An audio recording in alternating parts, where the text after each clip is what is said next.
Hey guys, Mike aka Marmalade with Marmalade Outdoors, and I finally get to make this big channel update and I'm really excited.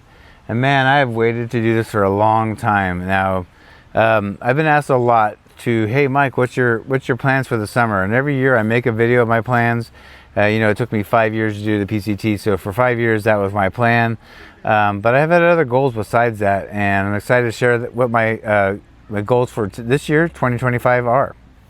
I'm sorry if you hear a lot of background noise here and there. I am in the public park. It's the one I used to always film in, and it's a Sunday, so it's very busy. So hopefully, I don't have too many dogs barking and kids screaming and garbage trucks, which always happens here, but we'll see what happens. So right now it's quiet, but it was tough. This is March 2025. I've been wanting to make this video since the start of the year. I knew my plans, but I didn't know if they were going to happen because every year, besides the PCT, every year, so I work at REI. This is my fourth summer putting in leave of absence, and I have to do it through corporate, and it's all process. Now I'm a professional at it, but it's a lot of steps to do. And then at the same time, I have to convince my manager to let me go for a couple months in late summer. When I first leave every year, it's a little busy, but then it gets kind of dead. So it's not a big deal, and that's why they let me go. But I wasn't going to make this video if I didn't know if I had the time off, of course. So that's what I've been waiting for. Also, well, I can tell you I'm going to have 3 hikes this year. So there's one main one, which is my third one or the last one, and two before that are smaller, but not any lesser exciting. But I needed permits for those, so there was no way to make this video until I A, had the permits, and B, knew I was going to get the time off. So that's where we are now, and I'm really excited to tell you. So let's go over it. Oh, and one other thing I want to add before we get going is the third one I said is the main one. It's the longest one. It's the one I've been wanting to do for years. I just had to get the PCT done first but also it's a very short season, and so I had to decide when I want to do that, and then I just did the first 2, which are going to act as training hikes. So I just decided, hey, the past years I get on trail and do a little bit of hiking, but I had so much going on. I work 2 jobs. Right now I have 3. And it allows me to work 9.5 months a year and then take 2.5 months off. And so that's the trade-off for doing that. But it means that sometimes you get on trail in not the greatest shape. So on all the years I was doing the PCT, I suffered. I'd go through 1 or 2 weeks of just soreness and achiness and pain and struggle. And then I eventually get my trail legs. And when I lean down, I lose a little weight also. And then I start to fly. So I thought, well, the main trail that I want to do this year is pretty tough. And it'll take about a month, so I thought I better train a little better this year.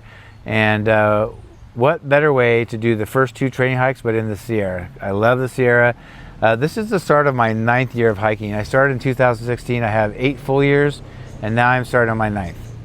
And I was thinking about it. I think I've done something in the Sierra every single year. So my very first backpacking trip was in the Sierra. So I thought, what better way to get back in the Sierras to train. Also, it's at higher elevation, and my main hike, the third hike, is high elevation too, so I wanted to train something similar. So the first one we're doing, and many of you have probably done it or already know about it, it's very well known. I've only done half of it, and that is the Ray Lakes Loop. And it's you can access it from 2 directions. The west side is Sequoia National Park, and the east side is like Independence, Onion Valley parking lot, and you go over Kearsarge. I've done Kearsarge because on the PCT I left Kearsarge to go resupply and came back over it to get back on. It's like I'm back on trail. I just heard a big tree fall somewhere over there, but anyway. So yeah, so I want to first give a shout out to Rick, my good friend Rick. He helped me get this permit.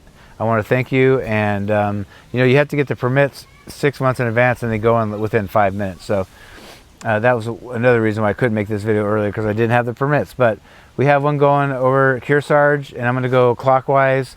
I have the stats here. Let me look at the mileage and the elevation. I wrote it down. So for the Ray Lakes Loop, it's approximately 53.4 miles and 11,060 feet. And 53.4 miles, I'm going to do it in 5 days, so it's not too tough. I know I'm not going to be in the greatest shape, so I'm going to just be introduced right to elevation. And so I'll do about 10.5, 11 miles a day, so that's not too bad. And I'm going to do it over 5 days. I could do it more, I'm going to do it less, but that's what I'm going to do it in. And then what I'm going to do, my plan is to, I'll be in the Sierra. I'm going to take a 0 rest day in Mammoth because my second hike is, it doesn't have really an official name, but it's the hike I've done 4 times and I absolutely love. And by the way, these are loops. I have permits for 2 people, but I may have people joining me, but if they bail or can't go, I wanted somewhere I don't need another car like the High Sierra Trail I did. I can just do a loop and go back to my car. So these are intentional. But my second hike is also in the Sierra, but more by Mammoth, starting there. And if you guys have ever watched me over the years, I've done the from Agnew Meadow by Reds Meadow. I've done Agnew Meadow to Thousand Island Lake to Ediza Lake, you know, goes past Garnet Lake, Ediza Lake loop back to the car in Agnew Meadow. Now the problem is, if you guys have followed the Sierra, there's a main road that right where you start is just below Mammoth Ski Resort, and so there's a road that goes down there. Well, it gets washed out every year. So last year they decided to tear it up and just build it right. So it was closed much of last year, but I wasn't doing this trail, so I didn't worry about it. But it's not finished. So now the road to get down to do this loop is open 4 days a week. But as it works out, it's kind of bad luck. But as I finish the Ray Lakes loop, and then I take a rest day, and then I want to hike the next day. For 3 days, it's the 3 days that they're not open, so I can't get down there. So I really want to do this loop, and I was thinking about doing maybe a new loop somewhere, but I love this loop, but I also am comfortable with it. Pace of how much time it'll take and all that. So I thought outside the box, and I got I want to say my 3rd year I was doing the Sierra part of the PCT, but we had to get out because of the Dixie Fire at Red Cones Trailhead, which is about 3 miles. It's about 5 miles when you're going north. About 5 miles before you get to Reds Meadow, and you turn off. It's 3.2 miles to a parking lot where Horseshoe Lake is, and it's called Red Cones. And I'm sure many of you have done it, but I've been in and out of there twice, because one year I got out there, and the next year I got back in there and kept going. So I thought outside the box. I got a permit there, so I'm going to do a second 5-day loop. And I made it, instead of the normal loop for this loop I'm talking about is 3 days, I made it 5. And so what I'm going to do is get in at Red Cones, hike 12 miles, essentially somewhere around Agnew Meadows where you normally drive your car to and start. But because the road's closed, I can't get there. So I'm going to go through Reds Meadow and just hike on the JMT PCT, get to Agnew Meadows. That'll be day 1. Then day 2, 3, and 4 will be doing the loop I normally do, and come back down, and I'm going to hike a little further than normal down to Reds Meadow, get some food there, camp. And then on day 5, it'll be a short day to my car. So essentially I'm doing 5 days in the Sierra, a rest day, then 5 days in the Sierra, and that'll give me 10 days. And then because I live in San Diego, I can drive 6-7 hours back home and be home the same day that I finish the trail. So that'll be my training. So those are hikes number 1 and 2. And what is the 3rd and big trail for 2025? Something I wanted to do a few years ago, and I was supposed to go with the hiking Rev, and he had some health issues, so I didn't go. But I also wanted to finish the PCT, is the Colorado Trail. That's right, 496 miles. That's the route I'm going to take, 496 miles. And what's unusual about this trail, if you don't know much about it, it's almost 500 miles. But most people, almost everybody, for the most part, goes southbound. Most trails you go north, this one you go south. It starts at Waterton Canyon, a little south of Denver, Colorado, and goes south all the way to Durango. So Denver to Durango. So that's my big news. I think it's going to take about a month, the pace I want to go at. But the hardest time I had was deciding when to do the trail. Now, this trail has a very short window for good weather to do it, just like the Sierra, really. But the main months, depending on the year and weather and everything, is July, August, September. If it's going to be a mild winter, you could go into October. And if it was a mild winter before you start, then maybe you go in June. So there's a lot of things to weigh about when to start. I've watched for the last half a year.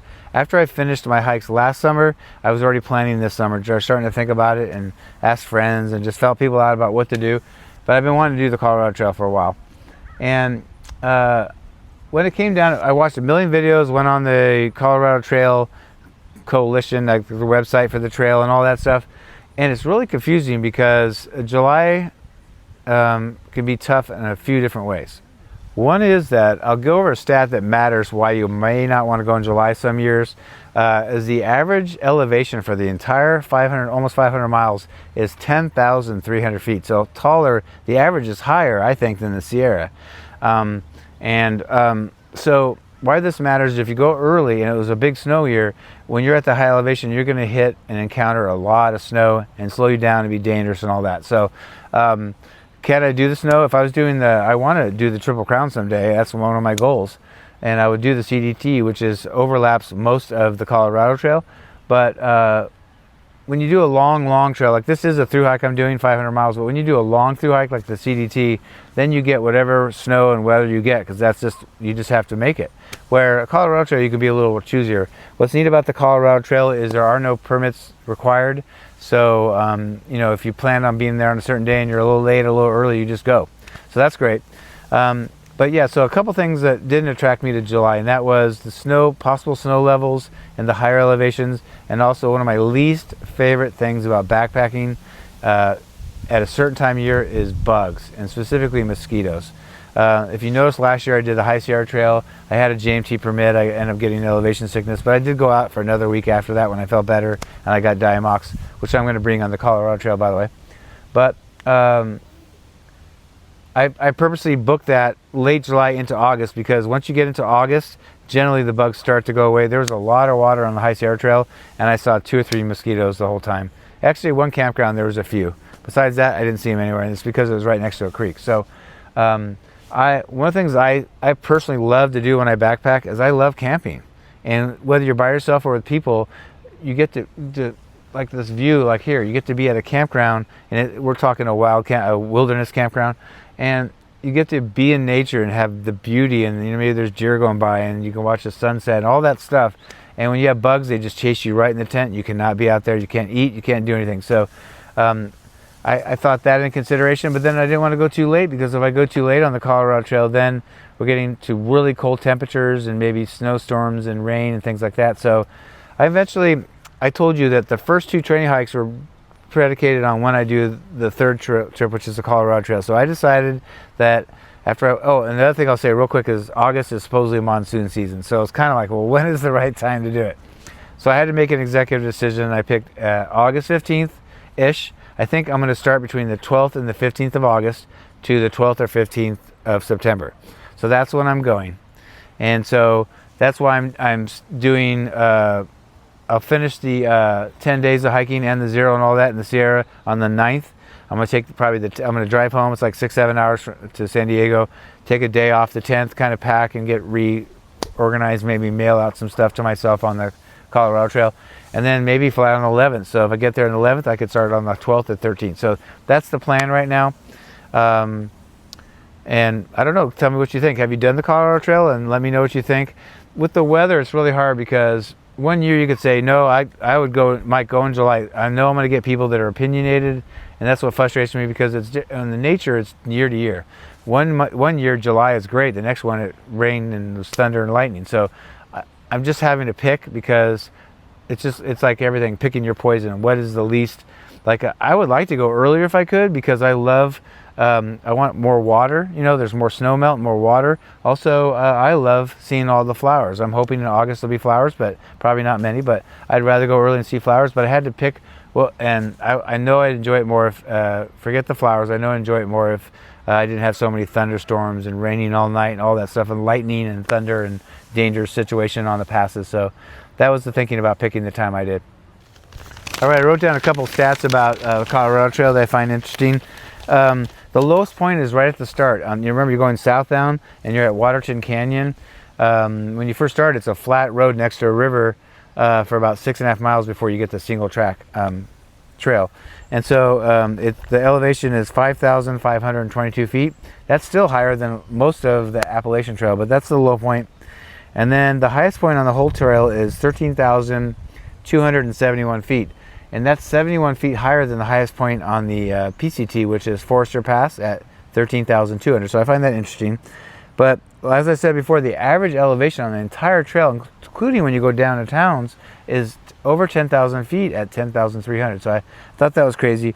And then one of the last ones that is pretty amazing and a little intimidating is the overall elevation when you're done with the trail is right around 90,000 feet. That is Everest roughly 3 times, but from sea level. So, you know, when you look at it that way, you know, it's a lot. All right, so let's talk about a few more things and then we're done with this video. I've been thinking a lot about the way I filmed the PCT and other things, and it was way too much work and it was too time intensive. I created an individual video for every single day on the PCT with the updates and all the in between when I got off trail. When first year I broke my ankle and all the things I did. They ended up being 171 or more videos, or like 180 something. So I don't want to do that. I still want to film every day, but I feel like the Hiking Rev, who I really like his style. He did the whole PCT and he had 32 videos. I think what it is except for your close relatives who love you unconditionally, a lot of people are not going to watch every single day. It's just a lot of videos to watch. So what I'm going to do is I'm going to film every day, but I think what I'm going to do is either put 2 or 3 days in every video. So I have episode 1 will be the first 3 days, and if I did 30 days in trail, that's 10 videos. So I think most people will be fine with watching that, or maybe I'll just do 2 days depending on how much film I have, how much I film. But do you guys like that more than so I'll have every day in the videos, but it just won't be 30 individual videos. It'll be like 10 or 15. So I think that sounds good. I also want to make a movie at the end of the entire trail. I think that inspires, and I can be more creative. It's less talking in the video and more just the beauty and the animals and the plants and just the water and everything and the scenery. So I think that's what I'm going to do. Also with the Ray Lakes Loop and the Thousand Island Ediza Lake Loop, I'm going to just I might just make one video of all the days, just maybe make it like 30 minutes long. That's the whole thing. But that's what I'm thinking right now. What is your opinion on that? Do you like to watch every single day in 30 different videos, or would you have it combined in videos? So I've really been interested in this trail, but I was kind of hesitant for many years because I want to do the Triple Crown. It's something I want to do. I'm 62. I'm probably going to have to work another 5 years to 67 so I can collect more Social Security, so I can be more comfortable financially, because I'm gone so long. But I would like to do the CDT and the Appalachian Trail and get my Triple Crown now that I have the PCT. But I was hesitant to do this trail because it does overlap. I looked it up once. I could be wrong in this, but out of the 496 miles, I want to say 360 something miles are on the CDT also, which I think is great. But sometimes you don't want to repeat it, But I've repeated a lot of the PCT where I live, so I mean that doesn't hold much water, I guess, in my opinion. But I kind of didn't want to do the Colorado Trail because I knew I'd do the CDT, and that's most of the Colorado Trail. But I'm going to do it anyway. There's a lot of miles on the Colorado Trail that are not on the CDT, so that's how I look at it, and it gives me a chance to check it out. Also, another reason that didn't attract me to this trail, but I kind of got over it, was, on the PCT, you're not allowed to have anything besides horse and people. That's it. And on the Colorado Trail, many people bike pack it. So they get mountain bikes and they backpack it. And if you know anything about the rules, with horses, people, and bikes, both bikes and people have left the right of way to the horses, but bikes are supposed to give right of way to hikers, but they never ever do, and it can be dangerous and kind of scary. I've had the crap scared out of me a lot on trail because I don't hear them, but I've watched a lot of videos on it, and I guess it's sporadic. There are people that do the whole thing, so we'll see bike packers, and when they have their tent up, there's campers like we are, but we have to always move out of the way. And so I watched the videos where they say when you get near a place like Breckenridge and some of the cities, you have maybe not the people doing the whole trail, but you have it's like day hikers with day bikers. And so when you get near, I heard there's just bikes everywhere, and you're getting off trail every minute or two. So when you're trying to hike and get a rhythm, it's very hard to keep stepping off the trail for bikes. So it didn't attract me very much. I'm just being honest, but I'm going to deal with it. And I know it'll probably frustrate me when I get near the busier areas, but I hear a lot of the areas are not like that. So I'm not too worried about it. It is one negative that I wasn't really too keen on, but I've kind of dealt with it. I'm going to have a good attitude and not worry about it and do my best anyway. All right, there's the last couple things, and this has to do with you. So one of the neat things that we always say on the PCT, I only have the PCT, I have other trails too, but is that it's half the trail, but it's half the people you meet. A lot of my friends, now that I'm in the hiking world, a lot of them were trail angels that helped me out along the way on the PCT. And so I'm going to throw this out to you. If you live in the Denver area, somewhere around there, remember it goes from Denver southbound to Durango, I would love to get somebody's help if you want to help. So what does that mean? I mean, pick up the airport if you want to. I have to decide. I think a lot of people that do this trail will just stay in a hotel in Denver. Then they get an Uber if they don't have help. They get an Uber about an hour and a half to Littleton Canyon, Waterton Canyon, excuse me, to get the start of the trail. So and some people will actually take it like an hour Uber closer to Waterton Canyon and then stay in a hostel or a hotel, and then they're close to the trail. I think I'm more apt to do that, get closer to the trail so that in the morning I can get a good start before it gets hot. So that's my plan. But if any of you guys could help me and you live there and you want to give me a ride, that'd be great. I'd love to meet you and maybe become friends. And if you have a place to stay, that's cool. I'd be glad to pay for the gas to give me a ride, and if somewhere to stay, that's fine too. But I would love to meet somebody if they want to trail angel me. The other thing is at the end, I'll be in Durango. I've hiked 496 miles, but I think car-wise, I'll probably 300 roads are more direct, you know, than trails. So maybe it's 200-300 miles. I heard there's a small airport down there. I don't know if I can arrange a flight from there to get back to a bigger airport like Denver and then fly home, or if I can just get a ride. If somebody wants to, I'd be glad to pay you, but like get me, it'd be fun to even do a road trip and go visit some places for a day or two. But I would like to, I will have some time at the end of my hike is what I'm getting at, but I would, if I don't feel I can get out of Durango, it would be great to get some kind of transportation back to Denver to get back on an airplane. So I'm just throwing that out there. If you guys, anybody in the universe is there and has been following me and wants to help out, I would love that. Like I said, I've got friends all over now from the people that have helped me out in the past. So just putting that in the universe. If nobody, I'll figure it out. If nobody is there in the area or nobody can help. Like I said, I want to start doing the trail. I'll know if you want to help. I'll have an actual flight eventually and give you the information.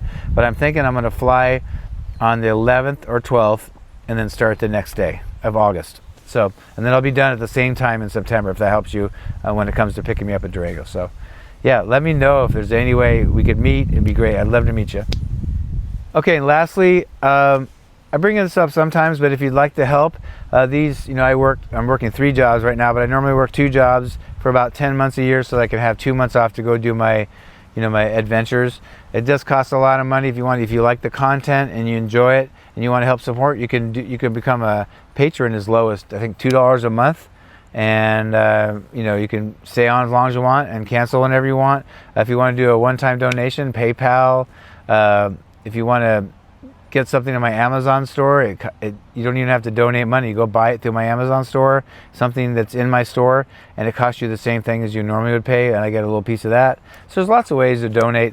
Check it out in the description box below. If you think you can help me and you live in the Denver area and you want to help, I forgot to say this, I probably put it on the screen somewhere, but also look, if you don't see that or you don't have the video open when you want to do it, look in my description box below. It has my email there, but it's marmaladeoutdoors@gmail.com. Super easy. marmaladeoutdoors@gmail.com. And that's all I got for you guys. Thanks for listening to that. I'm excited. Give me your feedback. If you've done the trail, any wisdom, let me know. And I'm just looking forward to getting the Sierras for a couple times, loops, and then get on that Colorado trail and get going. So that's all I got for you. We'll see you down the trail.